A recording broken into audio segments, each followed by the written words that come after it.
MSI. Beliau dari Fakultas Teknik Universitas Lambung Mangkurat. Sebelum beliau memaparkan materinya, saya akan membacakan biodata singkat beliau.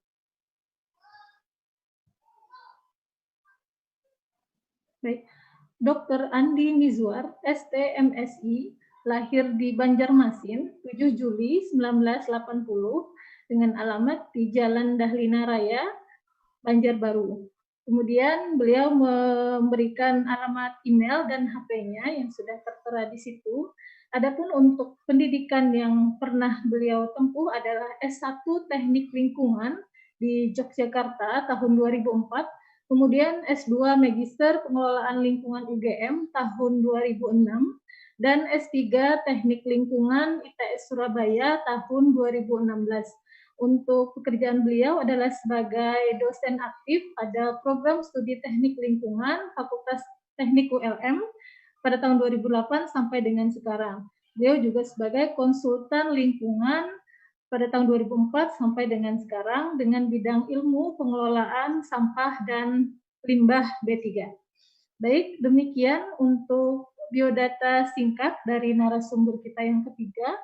Selanjutnya saya persilahkan untuk pemateri ketiga memaparkan materinya, kurang lebih alokasinya 20 menit. Selanjutnya nanti akan langsung tanya jawab.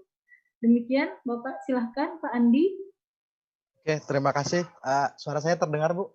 Bisa, Pak, jelas. Oke, saya izin share screen untuk silakan, Pak. paparannya. Baik, silakan, Pak.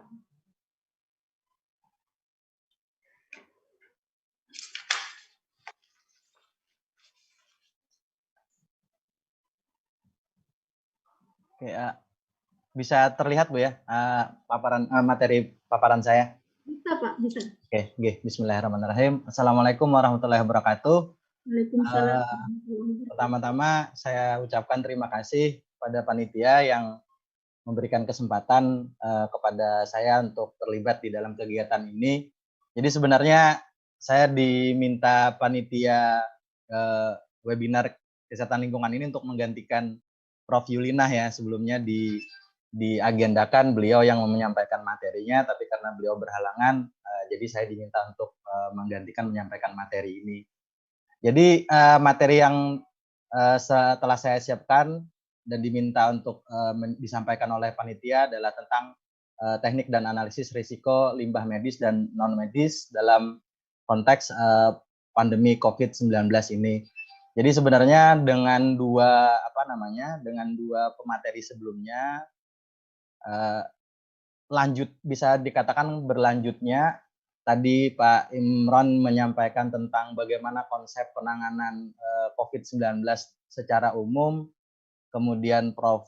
Endri Damanhuri membahas mengenai bagaimana penanganan limbah medis dan limbah B3-nya. Nah, kalau di aspek ini saya lebih menekankan kepada bagaimana kita menganalisis resiko dalam penanganan limbah medis dan non medis pada COVID-19 ini. Jadi sebelum memasuki ke analisis resiko lingkungan, mungkin pertama yang perlu kita pahami bersama adalah mengenai beberapa konsepsi dalam analisis risiko. Yang pertama adalah yang didefinisikan sebagai bahaya. Jadi bahaya itu adalah sumber potensi dampak atau konsekuensi, sedangkan risiko itu didefinisikan sebagai kemungkinan terjadinya dampak atau konsekuensi. Jadi ini berbeda dan keduanya ini akan berinteraksi apabila ada kontak, dan ketika ada kontak ini baru terjadilah dampak atau konsekuensinya. Nah, jadi bisa kita sederhanakan bahwa kalau bahaya itu sumber dari dampak, tapi selama tidak ada kontak, maka dampak itu tidak akan terjadi. Nah, sehingga di dalam pengertiannya analisis risiko itu adalah teknik atau cara teknik atau cara mengidentifikasi dan menilai kemungkinan atau probability terjadinya kontak atau exposure terhadap bahaya hazard, dan seberapa besar dampak atau konsekuensi yang akan terjadi. Jadi kalau menurut kalau dikuantitifikasikan, maka nilai resiko itu adalah nilai kemungkinan dikalikan dengan nilai dampaknya. Jadi konsep analisis risiko itu adalah bagaimana kita menilai kemungkinan dan besarnya dampak. Nah, di salah satu teknik atau cara penilaian analisis risiko ini ada di yang umum digunakan terutama untuk bidang penilaian risiko di penanganan limbah B3 di fasilitas kesehatan itu adalah preliminary risk analysis. Jadi di dalam teknik ini atau cara ini nilai kemungkinan dan nilai dampak itu dibagi menjadi 5 kelas dan diberi bobot masing-masing. Jadi dari kemungkinan itu mulai dari sangat mungkin sampai tingkat terendahnya sangat tidak mungkin terjadi. Kemudian dari dampak itu yang bersifat katastrofik sampai dengan tidak berdampak. Ini sama-sama diberi nilai dalam skala 1 sampai dengan 5.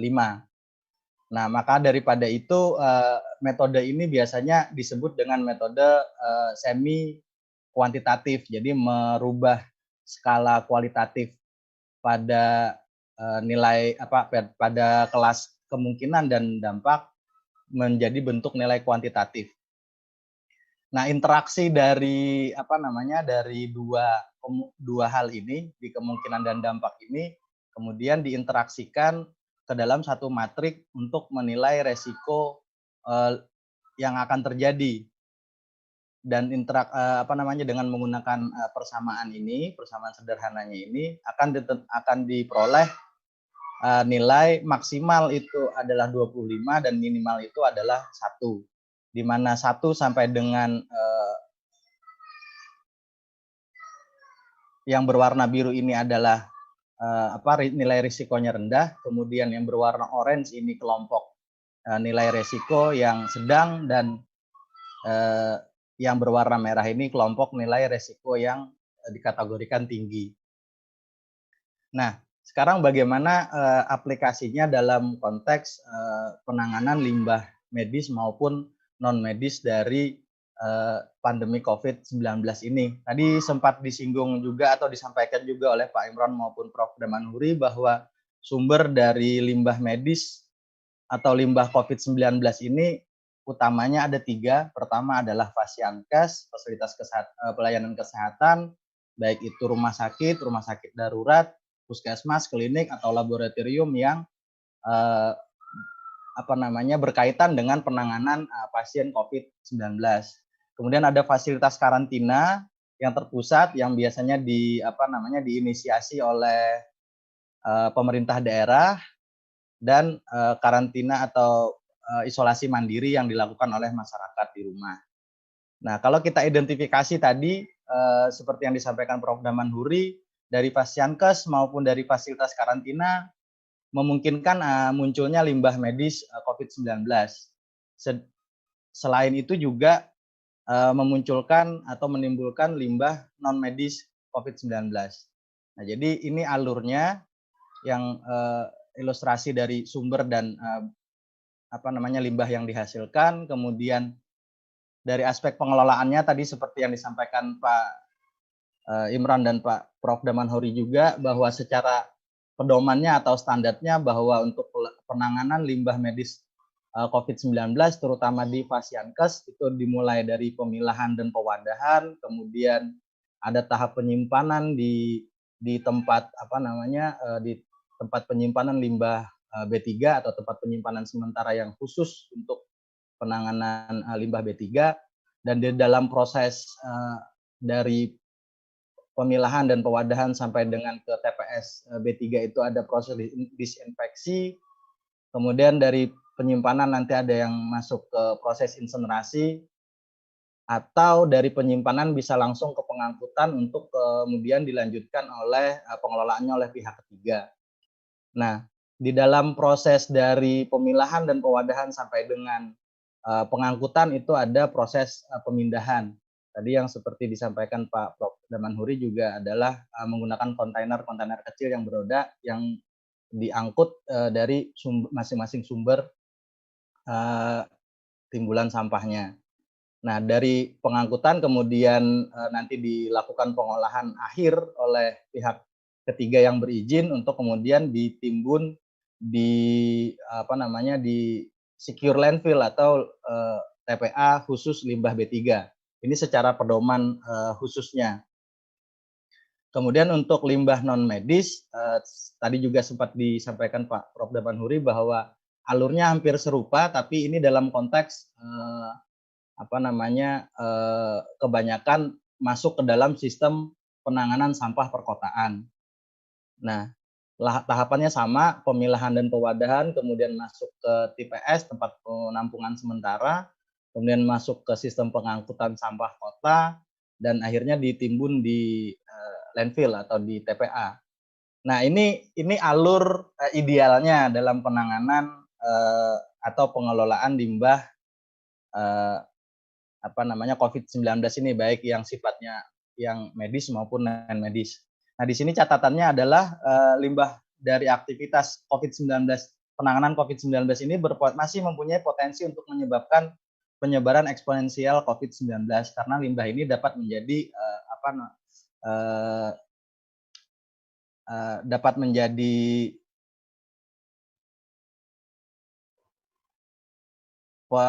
perantara dalam penyebaran virus COVID-19 ini. Nah, dalam proses analisis risiko, hal yang tadi ada 3 aspek tadi yang perlu kita cermati adalah pertama sumbernya atau bahayanya, yang kedua adalah resikonya, dan yang ketiga adalah kontaknya. Jadi kita harus mengidentifikasi 3 aspek tersebut dalam keperluan untuk analisis risiko. Di sini sudah kita identifikasi sumbernya adalah jenis limbah yang medis maupun yang non medis untuk COVID-19. Kemudian resikonya adalah pada setiap tahapan yang ada dalam penanganan limbah COVID-19 ini. Kemudian kontaknya adalah siapa? Kontaknya adalah manusia, kemudian peralatan, perlengkapan, tempat yang digunakan dalam proses penanganan limbah COVID-19 ini. Dan juga lingkungan ketika sudah sudah keluar dari fasilitas pelayanan kesehatan ini, terutama dalam proses pengangkutan maupun dalam proses penimbunan di TPA.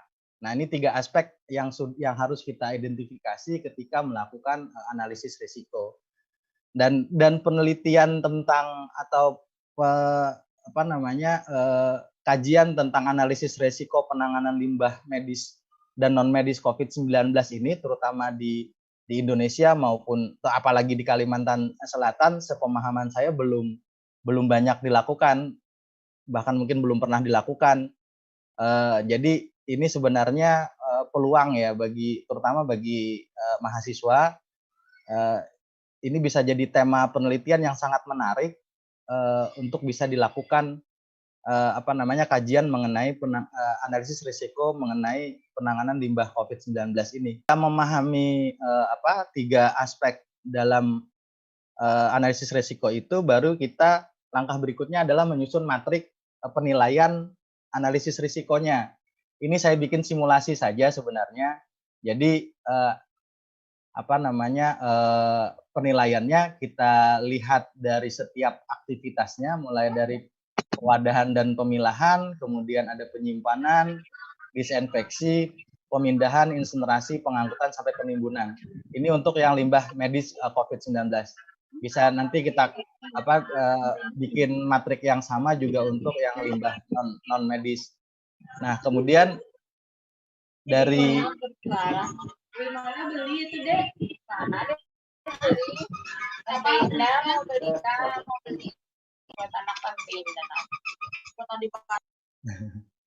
Oke, tadi ada gangguan sedikit. Oke, nah kemudian dari hasil identifikasi alur proses penanganan limbah COVID tadi kita bisa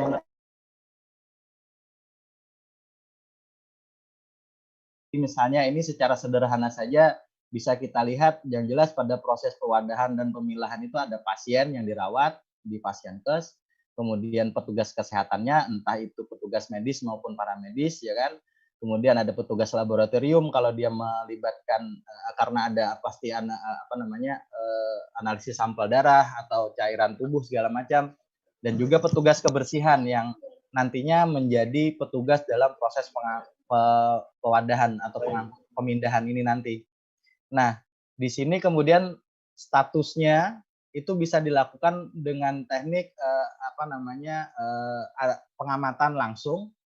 Jadi kalau di dalam penelitian-penelitian mengenai penanganan sampah atau limbah B3 itu biasanya kita melakukan survei langsung ke lapangan selama minimal 7 hari, 1 minggu, jadi ada bisa terlihat dari satu siklus penanganan limbah yang sudah diterapkan.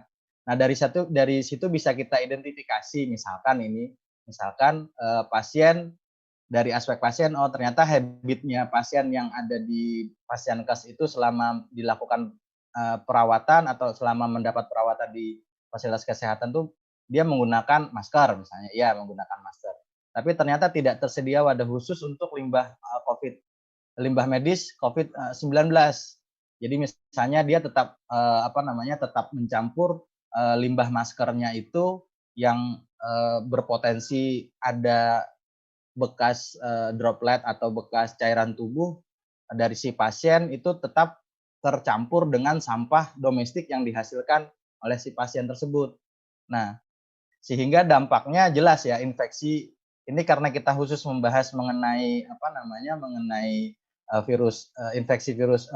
potensi infeksi virus COVID-19. Jadi kita fokuskan ini dampaknya adalah adanya potensi terinfeksi kembali virus COVID-19. Nah, sehingga kemudian nilai NK ini adalah nilai kemungkinannya karena frekuensinya dia akan berada di dalam ruang perawatan itu selama sekian hari dan tidak kemana-mana, otomatis kemungkinannya sangat besar. Jadi bisa kita beri nilai 4. Kemudian nilai dampaknya 3. Nah, sehingga bisa dikategorikan bahwa dalam aktivitas pewadahan dan pemilahan ini si dampak terhadap atau risiko terhadap pasien terhadap infeksi virus ini ada di kategori sedang. Nah, begitu juga untuk hal yang lain, untuk petugas kesehatannya, kemudian petugas laboratoriumnya, sampai petugas kebersihan. Nah, kalau di sini dalam simulasi yang saya bikin, ini resiko yang paling besar itu malah ada di petugas kebersihan.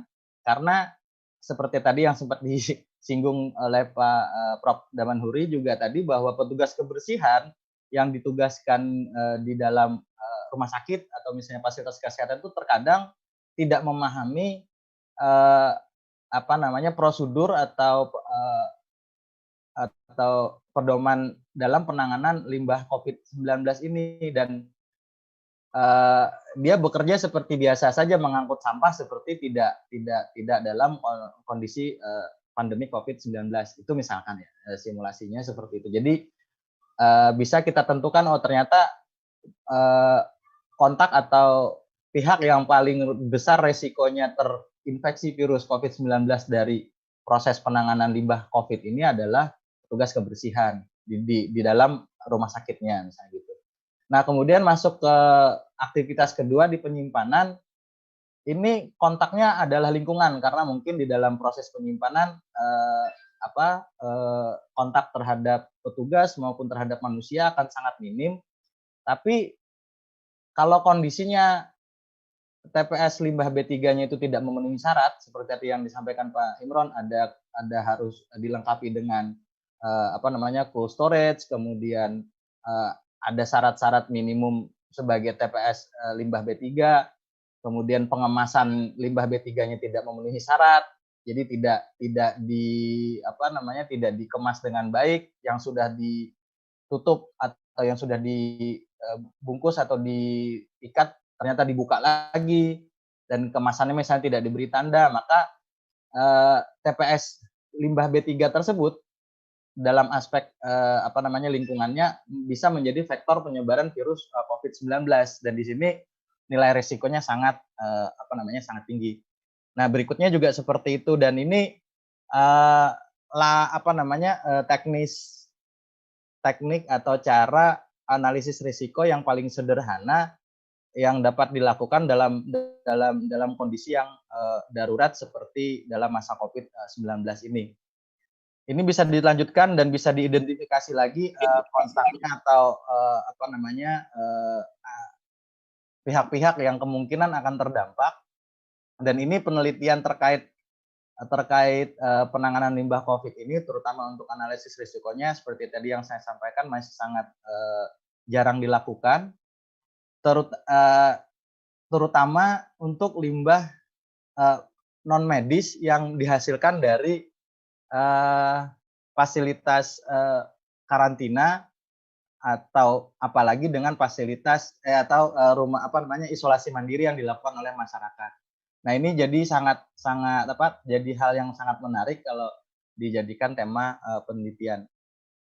Nah, dari ini tadi yang sempat disinggung juga oleh Pak Imron dan Pak Prof. Damanhuri, bahwa masih banyak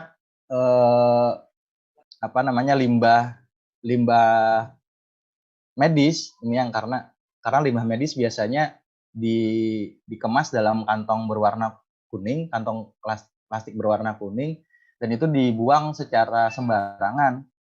Nah, padahal dalam pedomannya tadi minimal dia harus dikubur atau ditimbun di fasilitas landfill yang khusus untuk limbah medis. Dan yang mungkin ini juga dari kalau seingat saya salah satu materinya Pak Imron di salah satu webinar yang saya copy di sini, bahwa ternyata ada kasus masker sekali pakai yang sudah dibuang tapi tidak dirusak atau tidak dipotong-potong, itu ternyata dimanfaatkan oleh pihak-pihak tertentu yang jelas tidak bertanggung jawab untuk kemudian di recycle atau digunakan kembali, dan ini sangat berbahaya. Nah, jadi seperti tadi yang sempat disampaikan Pak Imron juga, bahwa sebaiknya kalau kita menggunakan masker sekali pakai, sebelum dibuang dilakukan disinfeksi lalu dihancur supaya tidak digunakan oleh pihak-pihak tertentu. Jadi ini mungkin sekedar mereview aja tadi dari apa yang disampaikan Pak Imron dan Pak Prof. Damanhuri. Ini referensinya. Mungkin itu yang bisa saya sampaikan sedikit terkait dengan teknik analisis risiko terkait limbah medis dan non medis dalam kondisi COVID-19 ini. Dan kembali lagi saya sampaikan bahwa tema ini atau kajian mengenai analisis risiko ini sangat-sangat menarik dan masih sangat jarang dilakukan di Indonesia, apalagi di tempat kita di Kalimantan Selatan. Mungkin itu yang bisa saya sampaikan. Salah hilap mohon dimaafkan. Wabillahi taufiq wal hidayah. Assalamualaikum warahmatullahi wabarakatuh. Waalaikumsalam warahmatullahi wabarakatuh. Baik, terima kasih pada Pak Andi atas paparan materinya terkait dengan teknik dan analisis risiko limbah medis dan non-medis selama pandemi COVID-19. Tadi contoh-contoh untuk pembuatan matriks, analisis risiko sampai dengan nilai risikonya sehingga menghasilkan ada grade ya, semacam warna kuning dan merah tadi saya lihat itu bisa dipaparkan dan diberi contoh oleh pemateri kita ketiga. Baik, untuk sesi berikutnya adalah langsung ini Pak, tanya jawab. Ada satu pertanyaan di kolom chat, ini saya bacakan. Sebenarnya untuk dua pemateri ya sekaligus.